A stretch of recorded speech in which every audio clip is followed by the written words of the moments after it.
It was 9:08 p.m. in Houston, and Swaggart's voice sent a jolt through the mocher. "Okay, Houston, we've had a problem here."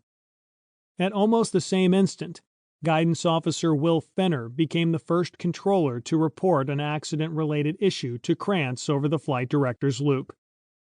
Fenner, who passed away in March 2000, was remembered by Jerry Bostick as sort of a Fox Jr. because, like Charlie Parker, he was always so calm and collected. The only accolades he ever wanted, forget the fact that he was the first to tell Krantz something out of the ordinary had just taken place, was to be recognized by his peers as a trustworthy guy. "He was a slow talker, but had a brain as fast as anyone I've ever known," Bostick said.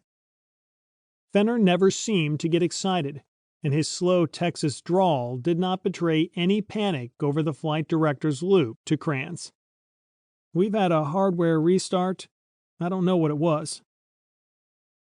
It was at that point that Liebergott's comm loop came alive with activity. "What's the matter with the data, ECOM? We've got more than a problem." Liebergott reached out to his back room. "Okay, listen, you guys.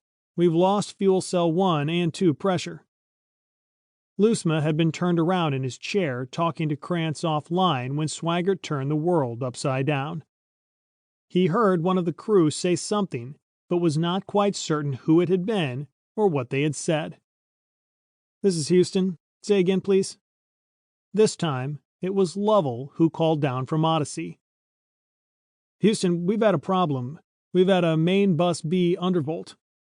Liebergott looked at his screens and everything appeared to have gone haywire. His data showed that oxygen tank 2's pressure had just disappeared. At the same time, he saw that oxygen tank 1's pressure was dropping like a rock, and that fuel cells 1 and 3 both indicated the presence of an unrecoverable shutdown.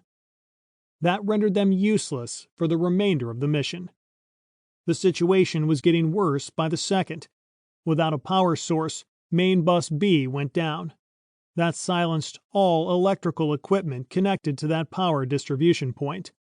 With pressure still dropping in oxygen tank 2, fuel cell 2 would soon be toast as well, due to the loss of oxygen supply it needed to generate electrical power. Liebergott wondered if what he was seeing was real. If so, Odyssey would soon be dark and quiet, because its remaining systems would simply shut down and experience a total blackout. It would be a first for a manned spacecraft, but certainly not the good kind of first NASA and the nation celebrated.